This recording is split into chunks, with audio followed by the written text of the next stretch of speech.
And here we go. Episode 135 of the PatteFacts streaming on Apple Podcasts, Spotify, and wherever you get your podcasts from. It is November 25th, 2025. Thank you so much for tuning in. I'm William Patteson. All right, back for another week of takeaways, and we are entering week 14 now, and the regular season is wrapped up or is wrapping up. It is Thanksgiving week, it's rivalry week. There's nothing better than college football at this point in the season. And I appreciate everyone listening along with me. Today, we'll be doing my week 13 takeaways from the big games and some other notable results. We'll also talk about Lane Kiffin and the just crazy storyline that we've been following for the last month or so. If he's going to stay, if he's going to leave, how it's affected the team. There are so many different variables to Lane Kiffin at Ole Miss right now. We'll talk about that and how I view his current situation and where he'll end up. We'll also do my top 25 teams heading into week 14. I will tell you the teams that I believe right now are legitimate college football playoff championship contenders, not just the ones that are going to make it, the championship contenders, because I believe there are teams that will make the field that right now don't look to me as a national title contender. So I'll tell you those, and we'll wrap it up with a very cool storyline, very cool game story, whatever you want to call it, that will occur next season. And I've got some friends over in Brazil that are going to help me out with this one. So a lot to unpack in this week's episode. Real quick, happy Thanksgiving to all. This will be the last episode I get out before Thanksgiving happens on Thursday. So happy Thanksgiving to everyone. Hope you have a enjoyable and safe holiday, whether you may be traveling or whatever it may be. Thanksgiving, always one of my favorite holidays because it's a lot of great food, it's a lot of great football, and it's always coming at a really big time in the college football season. So happy Thanksgiving to all. Real quick, as I always do, my announcements. Make sure you're following at the PatteFacts on Instagram, Twitter, and TikTok. TikTok is at TPFacts on Sports. All the others, including YouTube, are at the PatteFacts. And if you're watching this on YouTube, make sure to like and subscribe, share with your friends. If you're listening on a podcast network, whether it be Spotify or Apple Podcast, share and get other people to listen to it, because we're building something really, really good over here at the PatteFacts. And we've had so much momentum here in the fall, and we want to continue to build on that so we can do bigger and better things in 2026. So I appreciate all the support. Hope you have a great Thanksgiving. Let's get into the action. We'll begin with this. It's my week 13 takeaways. Number 7, Oregon nabs a signature win over number 15 USC 42-27 on Saturday. And heading into this one, this was going to be a big game, regardless of if College Game Day were there or regardless if CBS actually had a game that people care to tune into. Like last week, it was like Michigan State and Penn State, and Iowa and USC played on the Big Ten network. Anyway, CBS had a big game. Happy for those guys because they do have a really good presentation. And this was going to be a big game regardless of the potential college football playoff implications. But for USC, they're fighting for their playoff lives. You know, they have the loss to Notre Dame earlier in the season. They have, losses on their resume that, at 2 losses, they could not afford another one. For Oregon, they dropped one at home earlier in the season. It was a kind of similar spot to Georgia when they hosted Texas back in week 12. Georgia lost that game to Alabama earlier in the season. Georgia typically doesn't lose home games. Oregon loses that one to Indiana earlier in the season. They typically don't lose home games. And I was looking to see if they could bounce back in another big game environment. And this one was really important for their college football playoff lives. I know they only have one loss heading into this, but they don't have the signature wins. They don't have the resume that speaks to their record. So this would be a big win for them on their resume. And in terms of on the field, Oregon's pass defense was yet to really go up against a passing offense like USC that really wants to get it done in the air. Jaden Mayava, Jacoby Lane, and Malik Lemon, like all those guys that they've got, true pass catchers, true pass-oriented identity. Oregon saw some of that against Indiana, and Indiana's got a really good passing attack as well with Elijah Surratt and obviously Fernando Mendoza, but USC is a little bit more oriented on their pass game with Lincoln Riley. So that's what I was looking for headed into this one. And you knew you were going to get two good offenses, but Oregon's offense was just more effective in complementary football. The Ducks total 436 yards of offense, 257 yards in the air, but they got 179 on the ground. And that was a big differentiating factor in this one because, as we'll talk about here in a little bit, USC was not able to get anything on the ground. And we've seen Oregon over the last couple of weeks have some really strong running performances against Iowa in a game where they kind of had to play Iowa style. They won that game because they were able to run the ball really, really well. It wasn't the passing attack that got it done in that one. It was their run game.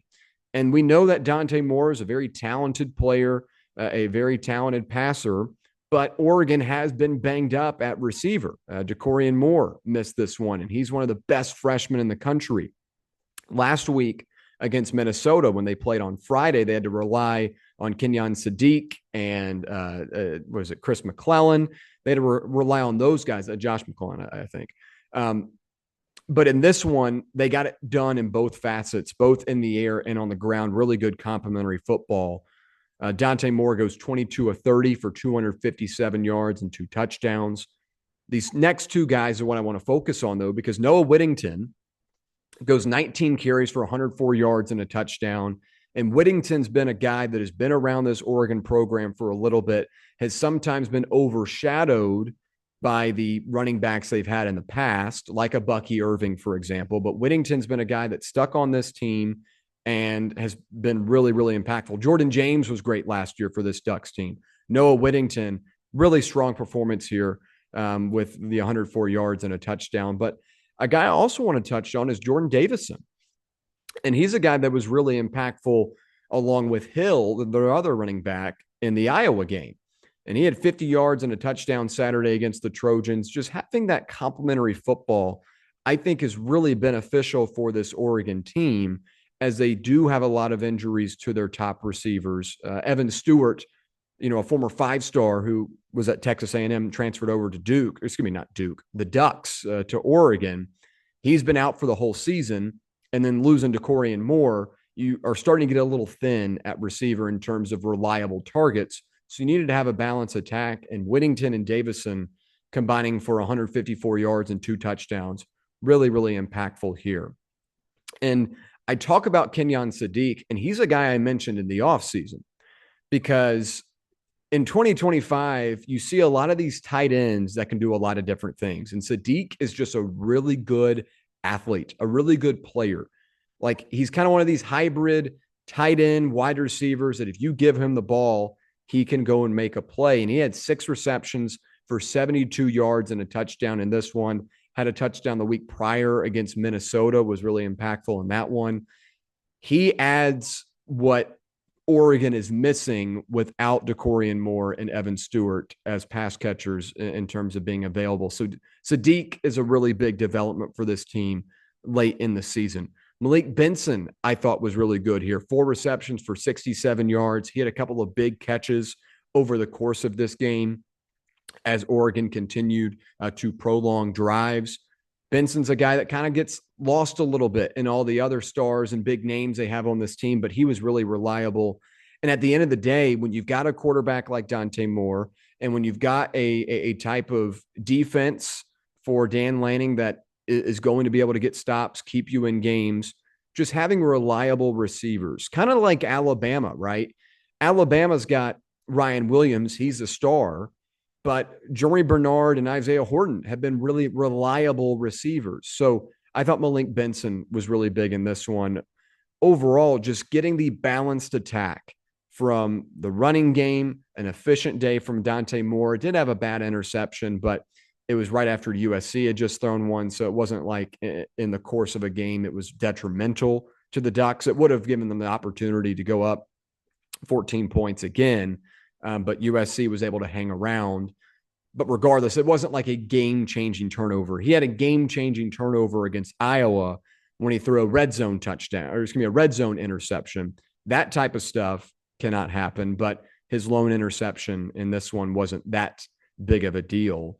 But again, complimentary football, big for Oregon in this one. And on the other side, for a really talented offense in USC, they were really one-dimensional, and they lose the turnover battle. Now, the Trojans do have 382 yards in this one. They only get 52 yards on the ground at 1.86 yards a carry. That was really hurtful because now Maava's having to drop back multiple times. And they tested this Oregon defense that had been yet to really be tested by a true passing attack. Again, that was something I was looking for, but not being able to go to the ground in short yardage situations or maybe pick up 3 or 4 just to get ahead of the chains, continue to put USC in tough spots, continue to have to drop back Maava. I mean, he threw the ball 43 times. And when you're on the road up against a talented, recruited defense, from Dan Lanning and company, they're going to get stops. They're going to make plays. They're a little banged up on that side of the ball as well. But when you're dropping back 43 times, it makes it really predictable.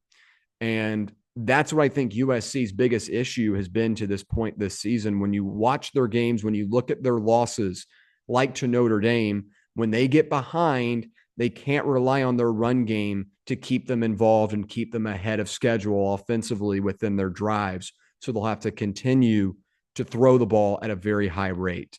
And they had some good plays in this one. Don't get me wrong. They retried that double pass that they showed against Illinois earlier in the season, that they showed against Notre Dame earlier in the season. This one paid off as I think it was either Lemon or Lane delivered a touchdown pass off of, one of those double passes. So that worked in this game. That was really big because that gave USC kind of I look at those plays as bonus plays because they're not really something you can script up as a defense to defend because they come out of nowhere.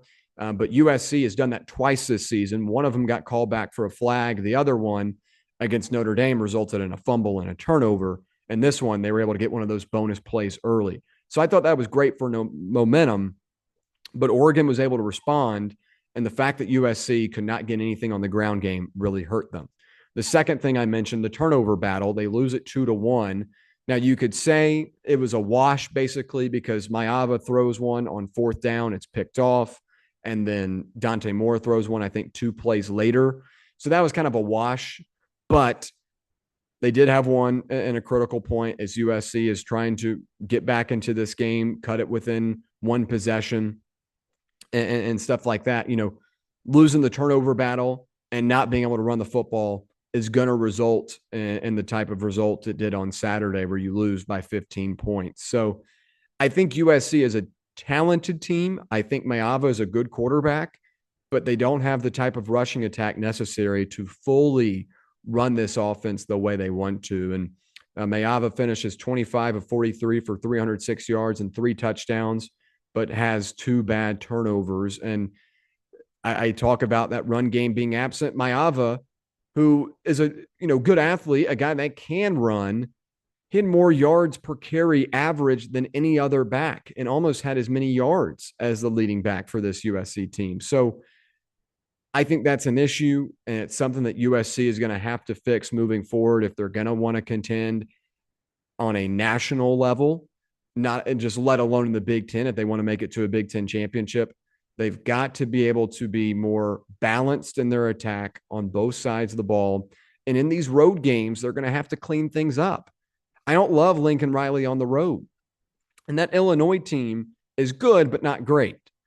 And USC got down double digits in that one, had to fight back.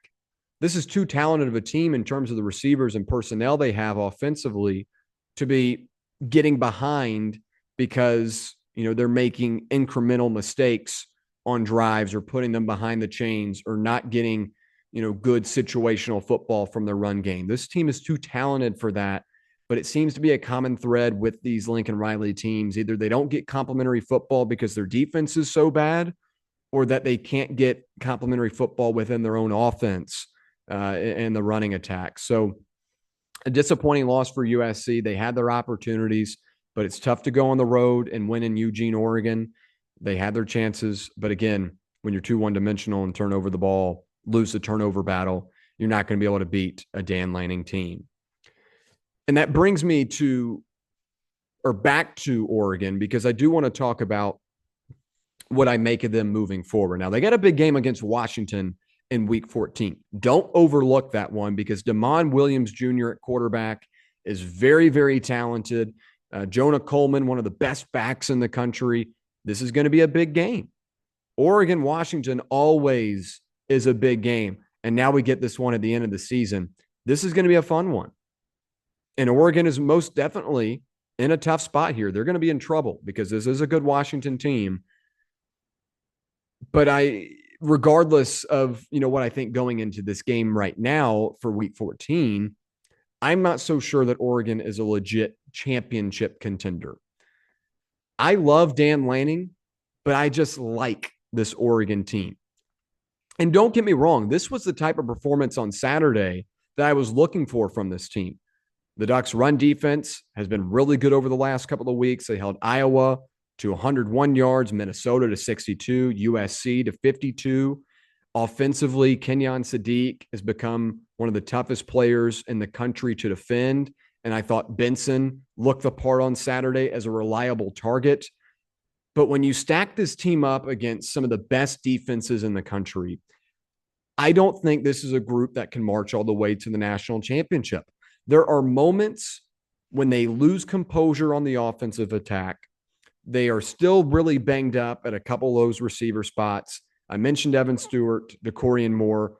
They've got a little bit of a void there with those receivers, and they have some head-scratching lapses in their pass defense as well.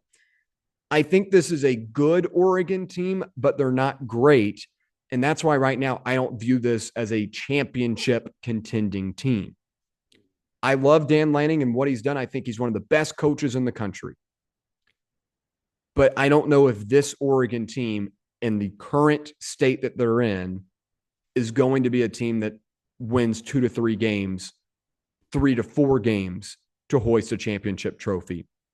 So we'll see what they look like in this road matchup against Washington. Again, going to be a really fun one, a part of a great slate of college football this weekend. But right now, I don't buy Oregon like their record or their standing currently tells them. And I love this Oregon team earlier in the season. I had high hopes for this group because Dante Moore did look the part of a Heisman Trophy quarterback, but he's kind of regressed over the second half of the season. And that isn't a tribute to those receivers being out and being banged up. But this just doesn't look like a team right now that's playing their best football at this point in the year. And that's why I don't have them as a championship contender heading into week 14.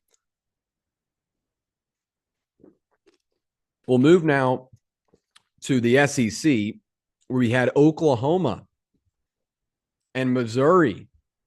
The number 8 Sooners survive an early scare from the number 22 Tigers. They win 17-6 in this one. Not your classic offensive showdown between SEC schools. This was kind of ugly for a good bit. And again, it shows how strong this Oklahoma defense is, and that will be a takeaway of mine for sure. But really for the first quarter, Missouri dominated this one. And heading into it, I wanted to know, can Oklahoma's offense find some sort of rhythm? The way they've been winning games as of late, I don't think is a sustainable method through the course of the rest of the games they had to go, Missouri and LSU, and also to make the college football playoff and win a game in the playoff. But John Mateers continued to get back from that injury he suffered early in the season on his thumb. Would this be the game where Oklahoma kind of wakes up offensively and is able to find some rhythm? For Missouri, it's so crazy, and it's awesome, by the way, too, for Purbuella's sake. that this guy was wheeled off in a wheelchair a month ago against Vanderbilt, and he's able to play in this one. So what does Missouri look like with him back in the mix? Because when he was playing, this was a team that lost by 3 points to Alabama at home, and honestly could have had a chance to beat them.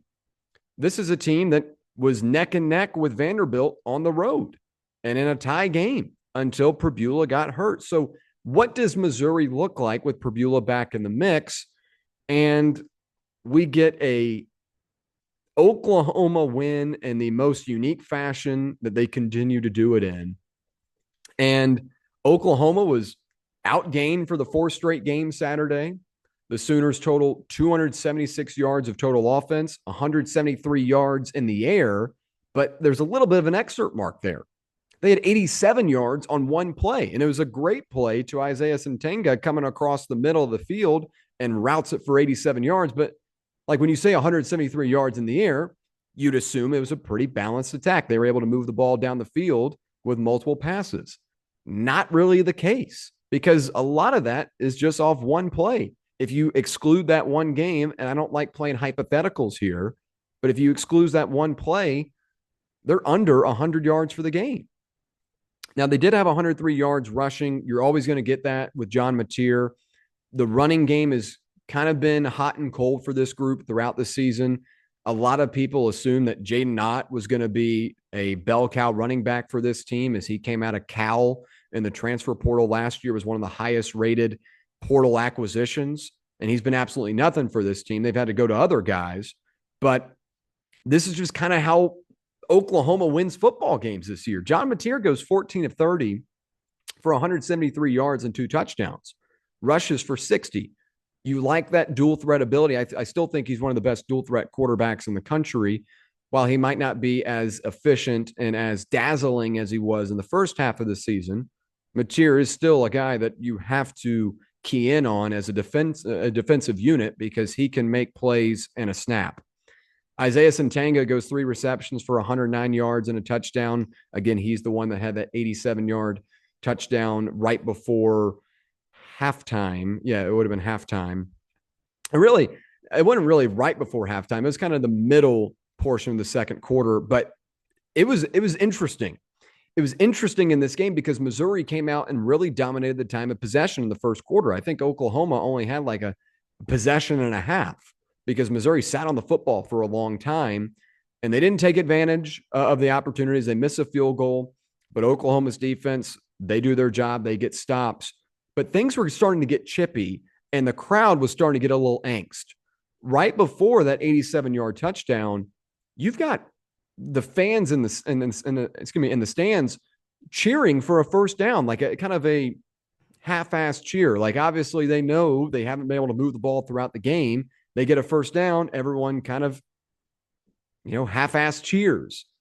And then 2 plays later, boom, 87 yards down the field, and this thing's open wide for Oklahoma to find a way to win.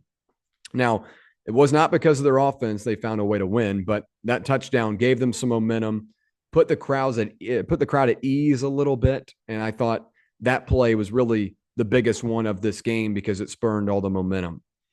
But Oklahoma's defense is the story for this team. R. Mason Thomas out for the second game in a row, and it's no issue. Oklahoma forces a team to be one-dimensional for the 3rd straight game. Missouri, with Ahmad Hardy, who's up for one of the best running backs in the country right now, just 70 yards and 2 yards per carry as a group for Missouri. And Hardy went for like 300 yards the week before on 25 carries. So this is a Missouri team, obviously, that brings back Pribula, but still wants to get stuff done on the ground. It was eliminated. And Oklahoma did it against Tennessee. They did it against Alabama. You cannot rush on this team, and that was evident once again Saturday, which forced Bo Pribula to have to make plays in the air. And the Sooners forced 2 turnovers. They win the turnover battle. They sack Pribula 4 times. They win the sack battle. And the Tigers go just 3 of 15 on 3rd down. This is the way that Oklahoma wins games now. And it's not an effective way as you move into the postseason because their offense is going to have to find a way to find some sort of rhythm and be able to hang in games where you're going to be up against really talented offenses that are just going to be able to put up points because they're that good. But Oregon Oklahoma just finds ways to win. They find ways to win with their defense. They get stops. They turn you over. They win the turnover battle. They stop you on third down. They force you into third and longs. This is a really good defense. We've seen it all year long. And this has just become the way this group wins games. I don't like it. I don't think it's sustainable, but you have to give credit where credit's due. Without R. Mason Thomas, who I think is one of the best edge rushers / hybrid linebackers in college football, they find a way to win and hold a Missouri team that puts up a lot of points, usually an offensive-minded Missouri team with Eli Drinkwitz to just 6 points. Real quick, do want to touch on Prbula because I didn't expect to see him again this season. And the injury report comes out on Wednesday that he is questionable, and then he's upgraded to go. And this was kind of a Bo Prbula, John Mateer-esque game when Mateer played Texas. Just not 100%, not there. He missed on a lot of touchy throws. And when I say touchy throws, I'm talking about, ball placement. He had an opportunity on a 4th and 7, I believe, to get one to Kevin Coleman in the end zone. And just the touch on it was just a tad off. And that type of stuff is what loses you a game. And I'm not saying it's all Prbula's fault, I should say, because, this is a guy that wants to play. He's a competitor, and Missouri is not in the college football playoff race, but heading into this, you could say maybe they, things could get interesting if they go on the road and get a top 10 win. But Prbula goes 20 for 36, 231 yards and a touchdown. Just kind of a John Mateer against Texas-esque game where he just was off. And you credit the guy for playing, you credit the guy for battling and getting out on the field, but just not a solid performance from him. We'll move to Pittsburgh and Georgia Tech. The Panthers upset number 16, Georgia Tech, 42-28 on Saturday. And the Panthers still have a pulse for the ACC championship and the college football playoff. The last 2 weeks for Pittsburgh have been very interesting because really, you could say the last 6 weeks have been really interesting because they make a quarterback change. Mason Heinzstuhl, now the quarterback, a true freshman for Pitt, and they spurn off 5 wins in a row, granted against bad ACC opponents, but they spin off 5 wins in a row. And now they play at Notre Dame last week. Go up against a really, really solid Notre Dame team that's playing with a ton of momentum. We'll talk about them here more in a minute. But Heinzstuhl was over his skis. Pittsburgh was over their skis. It was just not a good game from them. And heading into this one, I was wondering, could they bounce back from that ugly performance against Notre Dame? Just put it in the back pocket, put it in the rearview mirror. It doesn't count in terms of ACC scheduling and ACC standings. So they're still alive and well heading into this one. They know that, but it's tough after you get handed a really, tough draw in Notre Dame at this point in the season, and you could lose your confidence, especially with a freshman quarterback. And that wasn't the case because Georgia Tech's defense sucks. And I have been waiting for the opportunity for Georgia Tech to be exposed. It should have happened against Duke, but Duke got in their own way too often. It should have happened against Wake Forest, but Wake Forest decided to go for 2 and wasn't able to get it to go. It should have happened against NC State, and it did, as NC State went for 500-plus yards in that one. I just think Georgia Tech has been fraud all year. They don't play in a good schedule. They don't play in a good conference, I should say. They haven't played that tough of a schedule. And they're going into this one at home on senior day with an opportunity to punch their ticket to the ACC championship game. They play Georgia next week, so maybe they're having senior day then. But if I were having senior day, I would have it against a Pitt over a Georgia. But anyway, I kind of forgot the scheduling there. But yes, Georgia Tech hosts Georgia next week, so I guess senior day will be next week there. But regardless, they're playing this. I feel like they're playing this at Mercedes-Benz. I feel like they're still playing this at Mercedes-Benz Stadium. I'll have to double check on that, or you can fact check me right now. I know in the PatteFacts and might have missed that one, but they've had so many different scheduling changes recently where like Tennessee, Georgia Tech was going to be at Mercedes-Benz Stadium next year. Now they've moved it to Bobby Dodd. I can't remember if they kept Georgia Tech at GT, but double check me on that one. Regardless, Georgia Tech at home, opportunity to punch their ticket to the ACC championship game. And they were frauds. And they've been frauds, folks. Georgia Tech has always been a fraud to me.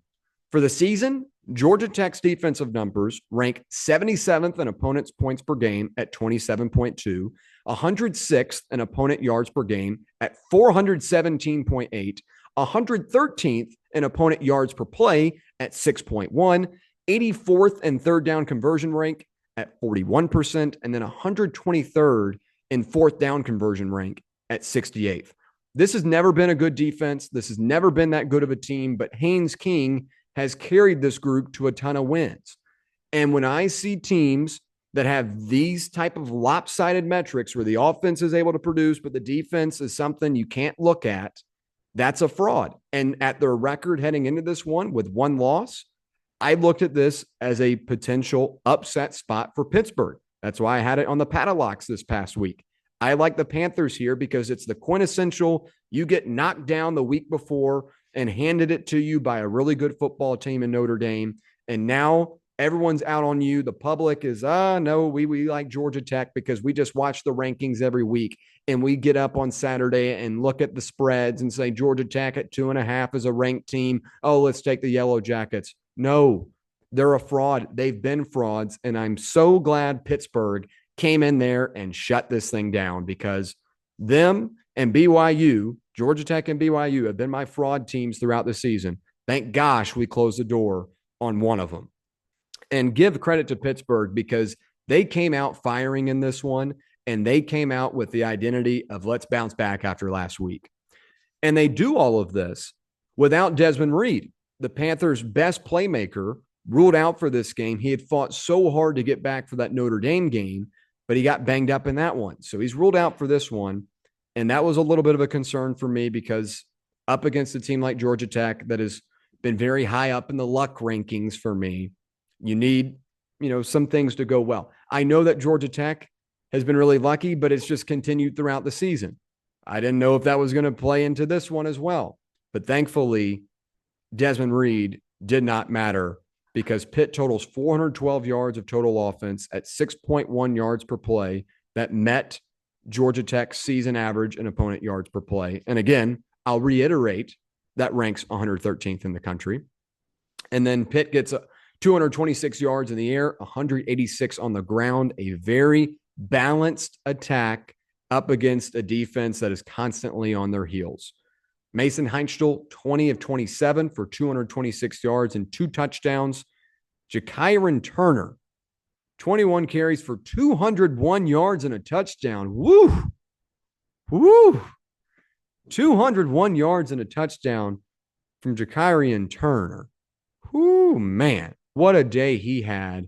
Constantly picking up big yards. He had one run of 56 in this one too. Just constantly getting big plays after big plays. And Pittsburgh, for a team against Notre Dame that struggled to keep drives alive, struggled to stay ahead of the chains, that was not an issue here. I mentioned USC earlier, not having a run game be an issue. For Pittsburgh, they're able to stay ahead of the chains and move the ball at will because they were able to get a complimentary attack. Kenny Johnson was the big playmaker in the air because Desmond Reed, as I mentioned, out, he's a kind of one of these utility knives. He's a good running back, but he's also a pass catcher. You can use him a bunch of different ways, and he's usually used that way for Pitt, as he was in limited action against Notre Dame. So you get the run production from Turner, and then Kenny Johnson goes 6 receptions for 91 yards, got really good separation, made a couple of big plays over the course of this one. And all of a sudden you look up and Pitt has jumped out to a 28-0 lead in the first half. So after that happened, I felt pretty comfortable, but Georgia Tech, they're a fighting team. And they have done this throughout the season where they have been put in tough spots. They've been trailing, they've been outgained, but they find ways to win. I thought 28 points was going to be a lot. And it almost wasn't enough, as Georgia Tech was able to drive late in this game, had an opportunity to possibly get within, either to tie it up or to get within one score, that is. And then Haynes King throws a pick six. But give credit to Georgia Tech. They fought in this one. And, this was a game where they knew they had to win. They knew they had to punch a ticket to the ACC championship if they had got it done. But Pitt's a team that has battled throughout the year, has been through their fair share of ups and downs. They got on this team early. They took the crowd out.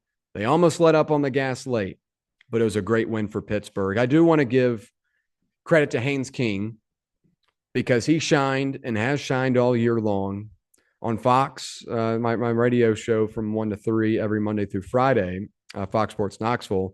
My producer is a big Haynes King fan, and he believes that he should be a Heisman representative. And while I think the numbers are there, I just don't think the strength of Georgia State as a team, or Georgia Tech as a team, is good enough to get him to that point. But this guy is a baller, and he's your quintessential college football quarterback. 257 yards, 2 touchdowns in the air for 76 yards and a touchdown on the ground. This guy does it all. I will say I was disappointed with Jamal Haynes, who is the running back for this Yellow Jackets team. He was kind of a non-factor. Wasn't able to run the ball at a really good rate at all in this one. And Pittsburgh does have a really good rush defense. It wasn't shown against Notre Dame, but it's hard to show that when you're going up against a Heisman Trophy candidate in Jeremiah Love.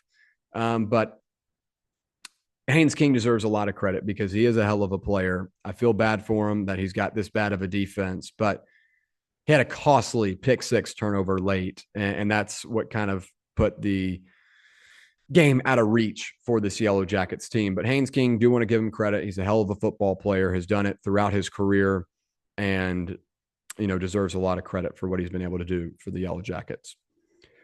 All right, we'll move now to other notable results. Let me have a sip of water, and we'll continue. One sec.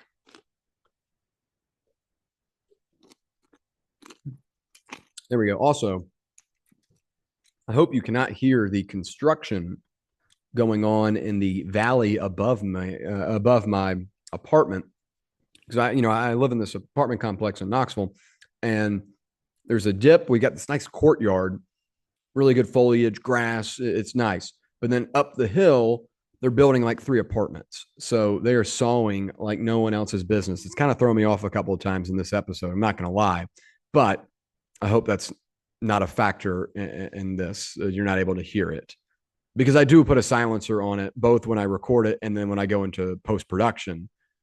But I just want to double check because it is kind of annoying. So anyway, we'll continue. Other notable results.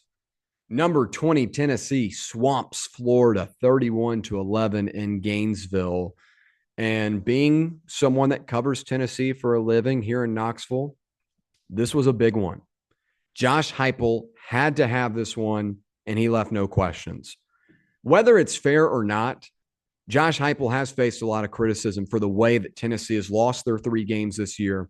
And a loss on Saturday against this Florida team would have started some uncomfortable conversations for Heupel and company. Instead, Tennessee goes for 452 yards of total offense. They played really good complementary football, both offensively and defensively, and within both units, which is not something they've done throughout the season. They get more than 200 yards on both the ground and the air offensively. They go 9 of 13 on third down as a team. And they played, I thought, their most complete game of the season on the offensive and defensive side of the football, because early in the season against Syracuse, Tennessee came out of that one really, really good in the first half offensively, but the defense kind of let up. Against Kentucky a couple of weeks back, Tennessee's offense was firing on all cylinders, but the defense allowed a lot of big plays. In the SEC games, this has been the most complete Tennessee has played this season. And I thought it came at a really, really good time. As I mentioned, Heupel, a lot of criticism, a lot of pressure to win this one. And look, the I hate the SEC people complain every week that Tennessee at 9-3 or a 3-loss team, I should say, is not deserving of being in the top 25. But walking into a place that Tennessee has not won since 2003 and doing that, that shows they more than belong. And there have been a lot of teams that have gone toe-to-toe with Florida this season. Ole Miss hosted the Gators a couple of weeks ago. That was a 10-point win. Really should have been 3 because Ole Miss added in a touchdown late. Georgia went toe-to-toe with this Florida team. Florida beat Texas. Florida's a good football team. They're very talented, but they just are so inconsistent in drive to drive. They're just not a consistent team. But the I hate SEC people, the I hate SEC people will complain about it and say that Tennessee shouldn't be ranked. But performances like these prove that they should. Josh Heupel knew he had to walk into Gainesville with a win, and he comes out of one with a huge performance offensively and one of the best performances for Tennessee this season. That was a statement made heading into week 14 for another big one against Vanderbilt. And looking at the numbers here specifically, Joey Aguilar goes 17 of 22 for 204 yards and a touchdown. He continues his streak that dates back to Appalachian State, where he's thrown for over 200 yards. And I think it's now up to, I don't even want to say the wrong number because it's a lot. It's 20 plus games. He's thrown for more than 20 or 200 yards. This guy's a gunslinger. Tennessee knew that. He has exceeded expectations as a guy that came over from the G5 level, now starting in the SEC. And there's a chance he could be Tennessee's starting quarterback again next season. But a guy that I've really loved, Deshaun Bishop, a Knoxville native, went to Carnes High School, walked on this Tennessee team originally because there weren't enough spots for scholarships. He goes 24 carries for 116 yards and 2 touchdowns in this one. He's earned a scholarship, by the way. He's on scholarship now. But it's just a cool story. A local kid that wants to play for the hometown team, and now he's become running back 1 for this group. And this is a team that last year had Dylan Sampson, an SEC Player of the Year. The year before that had a Jalen Wright, who's now in the NFL. This has been a really, really good string of running backs that Tennessee has pumped out.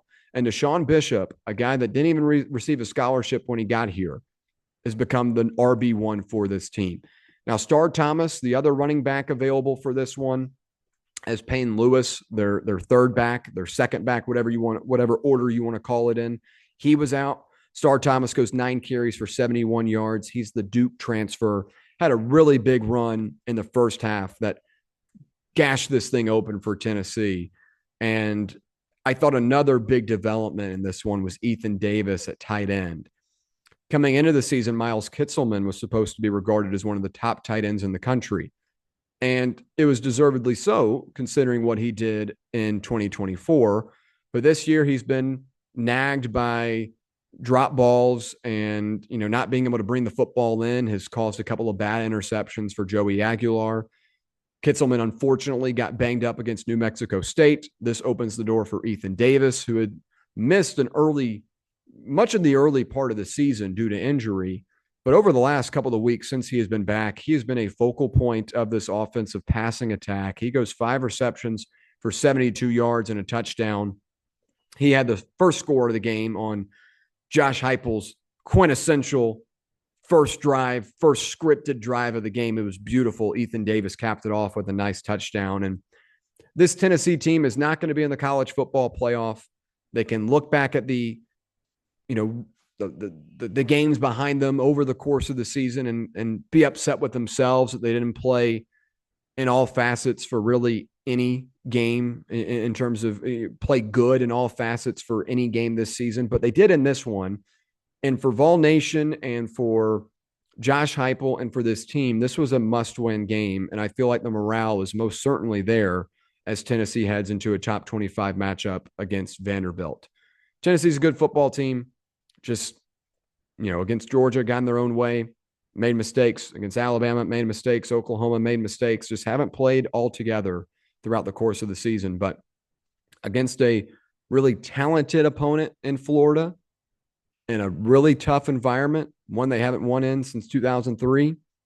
Tennessee puts together a really good performance. On the other side, DJ Lagway, 11 for 17, 116 yards and a touchdown. This is just kind of the story of this season for him. Just a guy that you see it sometimes and a guy that you don't see it sometimes. And I like Lagway. I think he can still be something in college football, whether it's for Florida or for another team if he decides to enter the portal. But there's just too much chaos with this team, period, right now. And the fact that you've got 25% of your scholarship players unavailable at this point in the season tells you the type of year that Florida's had. So I'm not out on DJ Lagway. If I did it again in August and we were heading into the season, knowing what we watched last year, I would still say that DJ Lagway is a guy you should consider as a top quarterback. Now, that's obviously not saying what we've seen transpire this season, but at this point last year, Lagway was playing really good football, strung off a ton of big wins. They beat Ole Miss. They beat LSU. They had big wins. And Lagway deserved the praise he got in the offseason because he is a really talented player, and I know he'll be talented somewhere else if it's not Florida. I just hate to see him having this type of year. But really, when you look at the rest of the Florida team, you see how and why it has been this type of year because there's just chaos and inconsistencies throughout this roster. And another big thing, too, Jaden Ball, he goes 18 carries for 96 yards. This guy's a true sophomore, and he's going to be a playmaker for someone next season. Again, whether it be for Florida or whether it be for another team, Jaden Ball is a name to know heading into next year. I think he could be a top 10 running back heading into next season because he is really good. And if Florida gave him the ball more often, maybe this Florida team isn't where they are right now with 8 losses heading into the final week of the season. All right, Notre Dame and Syracuse. Woo! This was a game that I didn't know I need to talk about. I love talking Notre Dame. I feel like I've become Notre Dame's media support outlet over the last couple of years because last year I really liked this team. I had them in the college football playoff national championship game. They went to it. And this year, I see a lot of the same characteristics as last year. Notre Dame decimates Syracuse 70-7 in this one. And Notre Dame is on the exact same warpath as they were this time last year. The Fighting Irish go for 329 yards on the ground at 13.7 yards per carry and had Syracuse have their worst loss, and handed Syracuse's worst loss since 1893. Jeremiah Love, 8 carries for 171 yards and 3 touchdowns. Chris Ash's defense holds Syracuse to just 207 yards and forces 3 turnovers, scores a defensive touchdown, sacked Filardi 5 times. Just like last year, this team is playing the best football in the country from week 3 on. The offense is balanced. They give the ball to Jeremiah Love, the best back in the country. Their defense shuts you down. They make plays on their own. They can score on their own as a defense. And they are on an absolute warpath for the second straight season heading into the college football playoffs.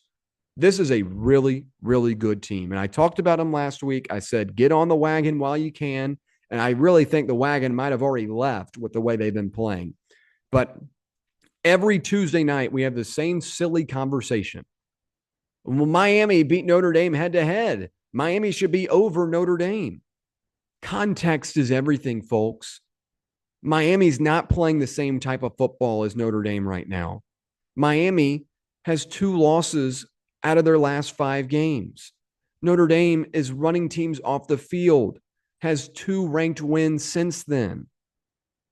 They're not playing the same type of football, and I'm not so sure Miami is even in the college football playoff conversation after this week as they travel to Pitt. And Pitt wins these type of games at home when a big opponent comes to town. And Mario Cristobal doesn't win those type of games in November, as he still has a losing record as the Miami Hurricanes coach at 6-9 in November. So I get so annoyed of the Notre Dame Miami conversation. If you want to put them both in, that's fine. If that's your way of allowing Miami to make it. But Notre Dame is playing much better football at this point in the season. Context is everything. I'm not saying head-to-head doesn't matter, But head-to-head in week 1 of the season, when you've got a new quarterback and you've got a new defensive coordinator and you're trying to figure things out and you only lose by 3 points, if Notre Dame and Miami matched up right now, Notre Dame would be favored on a neutral site field. Notre Dame would probably be a short underdog at Miami, or a short favorite, I should say, at Miami. Notre Dame's just playing better football, and there's nothing wrong with that, folks. But everyone just does this head-to-head and reads these Twitter arguments that people are all getting riled up about. If you've watched these teams play, Notre Dame is on a different level than Miami right now, and I don't care that Miami is running off, Virginia Tech and running off NC State. I don't care about that. I care about Notre Dame picking up 2 ranked wins since they've played Miami and decimating teams over the course of that. They're just on a different level right now. But Notre Dame, huge win on Saturday, impressive as can be. They're a really good football team. They deserve your college football playoff recognition. Couple of games real quick in the Big 12. Number 12, Utah fends off playoff elimination against Kansas State. This was an ugly one from Utah, and one of these games that is not something to really be excited about as you're entering the final weeks of the season. But Kansas State, granted, they have a talented team. They've got, a solid coach. This was supposed to be the Big 12 champion at the beginning of the season in terms of who the media projected. But the Utes trailed by 10 points with 3 minutes to go, and they found a way to win. I'll give them credit. Devin Dampier, a guy I really liked out of the portal out of New Mexico, has been inconsistent in some of these big games. Wasn't great in the air in this one. Goes 18 of 33 for 259 yards. I like the yardage, not the efficiency, but did have 2 touchdowns, and he goes 94 yards and 2 touchdowns on the ground, including one at the end of the game, which ended up being the game-winning touchdown that he just put his head down and marched right through. I like that type of tenacity and aggression from an undersized quarterback. Wayshawn Parker, a guy I've mentioned on here before, I think he's a very underrated back in the Big 12.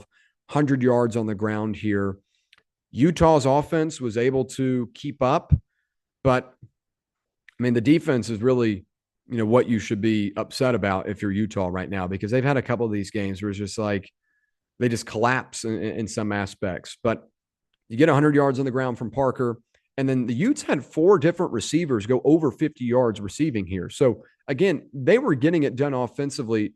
They might have been down because they didn't take advantage of a couple of early possessions and allowed Kansas State to get a comfortable advantage early. But they were able to get back into this one, and they did it in all facets, a complementary football. So I'll give the Utes offense a lot of credit. But I do have questions about this Utah defense. They were gashed against BYU. They were gashed against Texas Tech. And they have beaten teams pretty handedly, like Arizona State, when Arizona State, granted, was pretty banged up. But this was a bad performance on your home field. You allow Joe Jackson, and this is not, I don't want to take away from what Joe Jackson did, but you allow a Kansas State running back to go for 24 carries and 293 yards, 3 touchdowns for Jackson. And Jackson's a really good, playmaker, really good running back. He was, supposed to split time with Dylan Edwards at the beginning of this season. Edwards, the former Colorado running back that transferred over to Kansas State, and now he is in the portal, not going to play any longer for this Kansas State team. Also, you might remember in week 0, which is so long ago, Dylan Edwards was the guy that had the muff punt on the first punt of the season on national TV. Regardless of that, Joe Jackson has taken this role on well and was really, really good on Saturday. A lot of the same things that Kansas State lost this game for, the same reasons why they're a 5-6 team. They can hang around with anyone in the country. They can't finish games. That's been their issue all year long. They did it against Iowa State. They did it against Baylor. This is just who this team is. They hang around, but they can't win. But it's a concern for Utah to allow 293 to one individual player. Utah's not out of the college football playoff race yet. They've got no direct path to the Big 12 championship game. So life looks pretty tough for them in order to make the playoff, but maybe they could get a couple of losses from these teams ahead of them, and then maybe can sneak in. But performances like that Saturday doesn't seem deserving to sneak in over some other teams to me. All right, final recap, and it's BYU. I'm so tired of watching this team, so tired of talking about this team. I am so ready for them to be frauded off the field. Thankfully, Georgia Tech was frauded off. Thankfully, Pitt did their part. But for BYU, the frauds win again. Give them credit. The frauds win. Number 11, BYU defeats Cincinnati 26-14 on the road. And Cincinnati is a team that was ranked earlier in the season. They lost to Nebraska in week 1. They got a signature win over Iowa State. They lost to Utah on the road where they were just ran off the field. Then last week they lost to Arizona. I was hoping that Cincinnati could have kept this one close, could have come out with a win, getting Evan Pryor back at running back, giving Goldie back at wide receiver. I was hoping that Cincinnati would be up for the cause. But no, BYU, the frauds win again. And I am still not buying BYU. I've had 2 fraud teams this year, and one of them was finally exposed Saturday in Georgia Tech. BYU is the next in line. And I will give them credit where credit is due. BYU's defense is very good. They rank 16th in opponents' points per game. The Cougars forced 2 turnovers and held Cincinnati to 4 of 13 on third down. Their 4th-ranked red zone defense held Cincy to just 1 for 3 in the red zone. I think this is a really good defense. Offensively, I have concerns, and that's why they are frauds. Now, LJ Martin had a hell of a night Saturday. Don't get me wrong. He goes 222 and 2 touchdowns on 32 carries. But my issue with this team, and the reason why I believe they are frauds, is I don't believe they have a passing attack, and I don't believe in Bear Bachmeier. I don't think Bear Bachmeier is taking this team anywhere.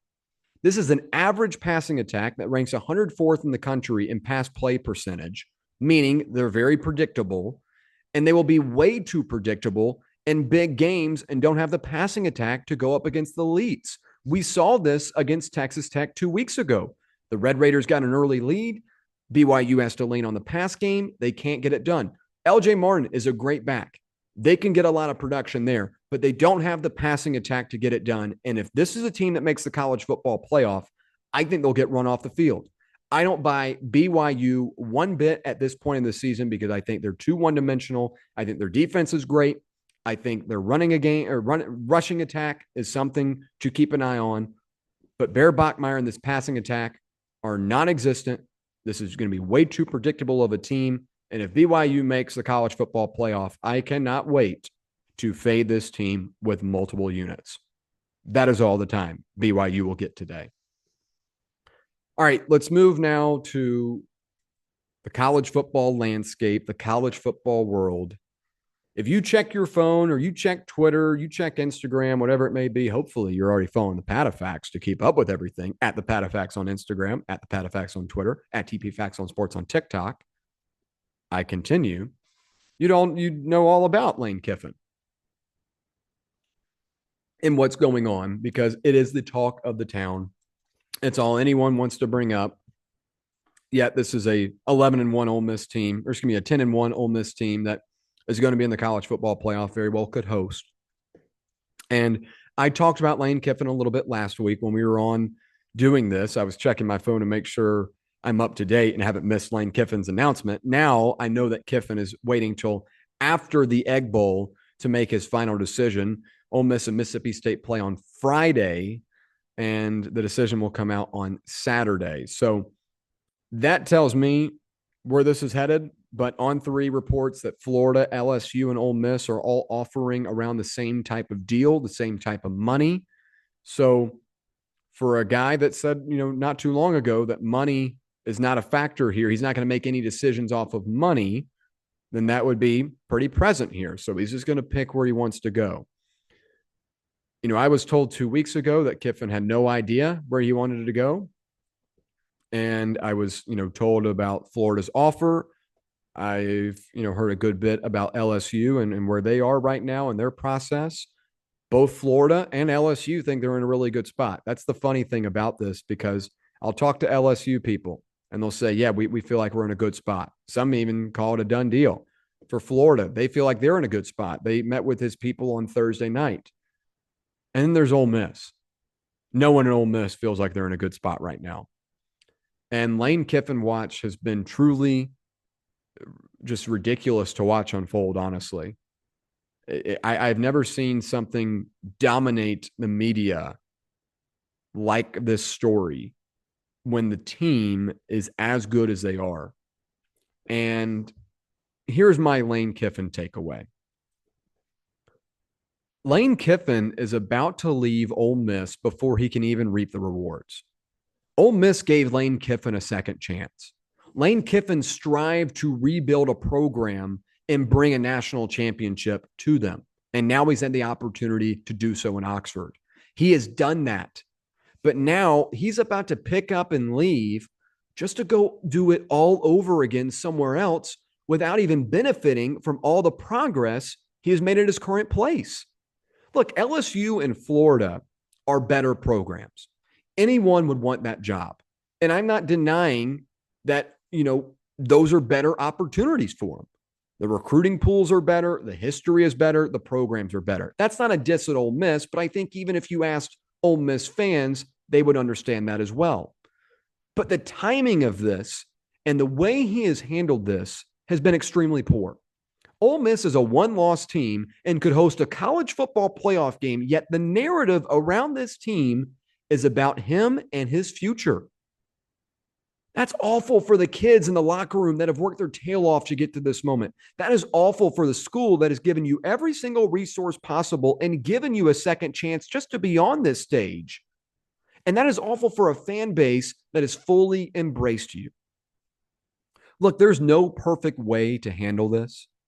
But if he knew he was leaving, he should have come out and said a long time ago, hey, I'm interested in other jobs, but I am focused on this team and finishing out this season to achieve the goals that this team set out in August. And that says I'm going to play all the way through our season. And if we go to a national championship game, I'll be on the sidelines coaching that. That way, everyone is on the same page and not getting dragged along like some Netflix documentary would write up. Kiffin was frustrated about Quinshon Judkins when he left for Ohio State just a year ago, talking about there was no more loyalty in college football. Well, now Lane Kiffin has turned into Quinshon Kiffin by doing the same thing. I know a lot of Ole Miss people. My mom went to Ole Miss. I've always been surrounded by Ole Miss stuff. And I'm very well aware of what's going on. And I'm not looking at this from the Ole Miss lens because that might come off that way. But I'm looking at it from the perspective of this is a really good football team. That's 10 and 1. A 10 and 1 football team that is about to host a college football playoff game for the first time ever. They've achieved 3 straight 10-win seasons. Never been done in the school's history. You've built this program, finish it out the right way. If you leave and go to LSU in Florida, no one is going to say that's the wrong move. Anyone would. Anyone in life, if the job opens up that you've always wanted or a job that you believe is a step up in pay or a step up in opportunities, you take. I would do the same. But finish where you started at your current place. If I were to leave my current job, I would finish out the season or finish out the time where I thought it was best to leave. Not in the middle of a college football playoff push. It's unfair to all of those kids. I was talking to guys who have been in that locker room, and right now it's kind of chaotic. You've got guys reposting stuff on Twitter and TikTok talking about how Kiffin has kind of messed things up. You've got Trinidad Chambliss coming out on Twitter saying that this team is fully focused. That stuff doesn't happen if things are going correctly. I've got people inside that building telling me that the vibes are off and that the vibes are off heading into a rivalry matchup with Mississippi State and a shot to go play in the college football playoff, a shot to go play in a national championship. That's a problem. And Lane Kiffin, for as many bad decisions as he's made throughout his career, I thought he had grown up, but he has not handled this situation like a grown-up. And I really feel for those Ole Miss fans and really feel for that Ole Miss football team in that locker room that has fought their tail off for this point. Shame on the way this has been handled. All right, getting towards the end here, let's get my top 25 teams in college football. Let me pull up this graphic real quick so I can read it out. I do this every week. It's not like I need something to look at for it, but I just want to make sure I get everything down. And then I'll tell you those 7 contenders that I have. All right, number 25, Georgia Tech. I still threw them in there. 2-loss team. I'm not crazy over them, but I thought it was too dramatic to knock them all the way out. Number 24, Pitt. They get the head-to-head win over Georgia Tech. They move to 24. SMU picks up an underrated win over the weekend against Louisville. They shredded them off the field. They move up to 23. They've got that win over Miami that carries some nice weight. Number 22, Navy, 21, Tulane, 20, North Texas. Those teams move up as other teams dropped out. Number 19, Virginia. Number 18, USC. I put them behind Tennessee because I think Tennessee has been closer in a lot of these bigger games and has lost to better opponents. So 18 USC, 17 Tennessee, 16 Michigan. They've got a big one this weekend against Ohio State in the game. 15 Utah. I dropped the Utes back a couple of spots, was unimpressed with their performance Saturday. 14 Texas. The Longhorns have a little bit of a scary first half, but they're able to put it on in the second half. Arch Manning with 6 touchdowns and had 3 different ways he scored them, both passing, rushing, and as a receiver. That's right. And as a receiver. He's the first SEC player to do so since Pharaoh Cooper at South Carolina in 2014. 13, Miami. The Hurricanes get a win over Virginia Tech. Got a little interesting late, but Miami moves up. Number 12, BYU. They're going to continue to stay at this point. They'll win games, but I don't have them moving up much further. 11, Vanderbilt, a big matchup against Tennessee on Saturday. They dazzled against Kentucky. Diego Pavia had 530-something yards of offense and 6 touchdowns. Really big performance for him in his final game at Vandy. Number 10, Notre Dame, 9, Alabama, 8, Oklahoma, 7, Ole Miss, 6, Oregon, 5, Texas Tech, 4, Georgia, 3, Texas A&M, 2, Indiana, 1, Ohio State. Those are the same as last week, so that's why I go in a little bit of a faster order. So before we get to my final thoughts about what's going down in Brazil here next year, I do want to talk about my contenders and pretenders heading into the final the final week of the season, championship weekend, and the college football playoff selection day show. So we had this conversation on my radio broadcast during the week on Fox Sports Knoxville. We do a buy or sell segment and a contending question segment. And one of them I did was how many teams are legitimate college football playoff contenders? And I take the top 15 teams right now are the teams I'll bracket in this that I'm going to compare, because I think everyone outside the top 15 not going to make the playoff anyway, wouldn't be a contender anyway. I don't think Utah is a contender, but I wouldn't have them in the field right now. I think Texas on a good day could be one. I don't have them in the field. Miami, no. BYU, no.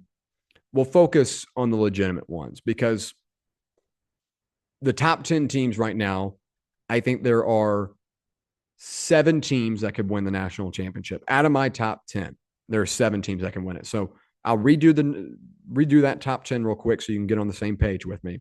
Number 10, Notre Dame, 9, Alabama, 8, Oklahoma, 7, Ole Miss, 6, Oregon, 5, Texas Tech, 4, Georgia, 3, Texas A&M, 2, Indiana, 1, Ohio State. Those are my 10 teams.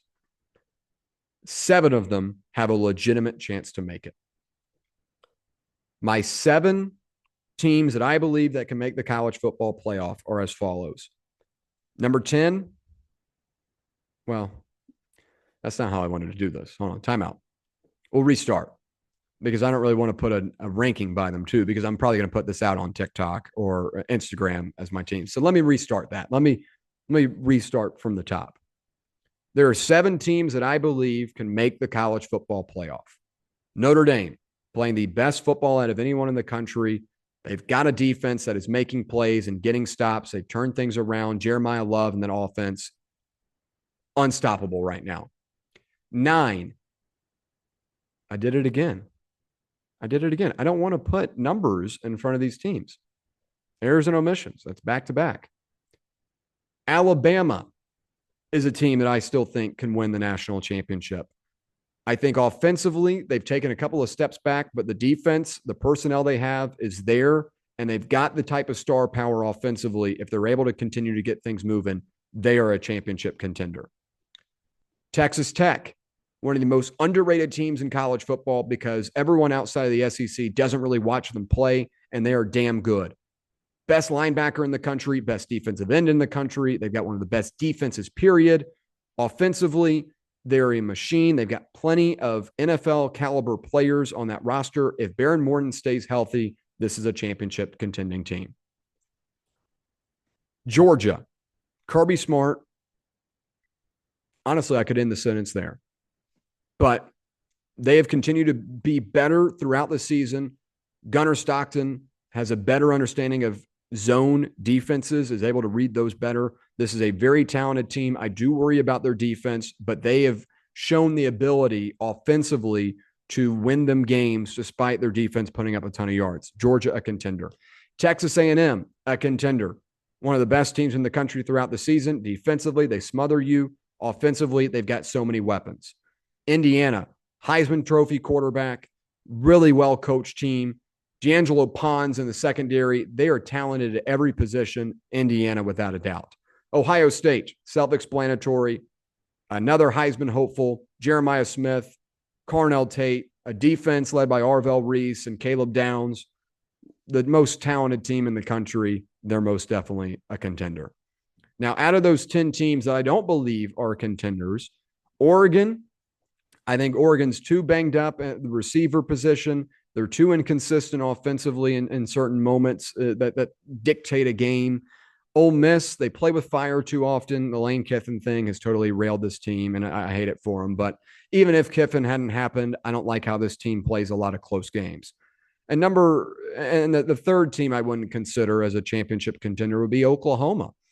Oklahoma offensively is not consistent enough to win a championship. Defensively, they are. But when I name those three teams right there, I just see major consistency issues and flaws. So 7 teams that can win it: Ohio State, Indiana, Texas A&M, Georgia, Texas Tech, Alabama, and Notre Dame. Those are my contenders and pretenders in my top 10. All right, let's wrap things up with this. My final thoughts today. Virginia and North Carolina State will play in Brazil in 2026.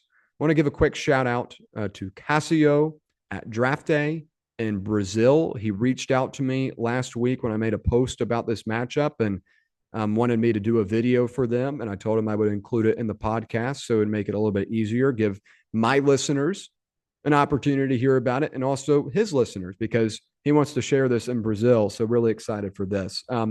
So I kind of wanted to just explain the matchup, what's going on, why this is impactful and stuff like that. But NC State and Virginia set to face off in the first ever Brazil game of college football in 2026. This will mark the first ever college football game played in Brazil and the first international game for both NC State and UVA in program history. We have expanded the NFL outside of the country before, but we continue to see college football start to dip their toes in out-of-country games. The ACC has played a total of 5 of these overseas, most recently Florida State and Georgia Tech in Dublin, Ireland last year, and they date all the way back to Clemson and Wake Forest playing in Tokyo, Japan in 1982. So we've seen some of these games expand outside the United States, and every year Dublin, Ireland host a game to kick off the season. And I know a lot of college football fans want to see football stay in the United States, want to see college football stay in the United States. But I think you have to think about the other side of this. This means a lot to Brazilians. They are excited as can be for this opportunity. I made that post last week, and hundreds of Brazilians began flooding the comment section. This means a lot to them, and they're excited for this opportunity. And the good thing for them, this is an important game. This is going to be a conference game played on Labor Day between 2 teams that are going to have high aspirations for that season. Virginia, coming off their best season they've had under Tony Elliott. They're going to have, a quest to make it to the ACC championship or make it back to the ACC championship if they're able to this year. For NC State, they're trying to turn things around because they've got a quarterback in C.J. Bailey who's going to be playing in the NFL here soon, a potential first-round pick in the NFL draft, going to be making his debut for his new season in Brazil. This is going to be a really good football game between two teams that have a lot of stake, and there are going to be some really high-powered players, and C.J. Bailey being an example, that Brazilians are going to be really excited to see. I think this is a great opportunity for both these teams to travel, get to play in a very unique environment, and it's awesome for Brazilian fans to be able to have to have the opportunity to watch college football in a meaningful college football game, that is, in their own country. Going to be a really cool matchup. That's going to be Labor Day next year, NC State and Virginia. Shout out to Casio once again at Draft Day in Brazil. Wanted to make sure to shout them out. All right, that's going to wrap it up for episode 135 of the PatteFacts. I appreciate you listening along with me. Reminder, follow on Instagram, TikTok, and Twitter at the PatteFacts or at TPFacts on Sports if it's on TikTok. At the PatteFacts on YouTube. If you're watching, like, subscribe, and share. And if you're listening to this on a podcast network, do the same. Like, subscribe, and share. Turn that bell notification on so that you never miss an episode. Happy Thanksgiving to all. I'm headed back to Memphis here in just a bit. Going to enjoy some time back at home, some good food, some good football. My Grizzlies aren't playing, though, so I'm a little bummed out about that. But I appreciate you listening along with me. I'm William Patteson, signing out.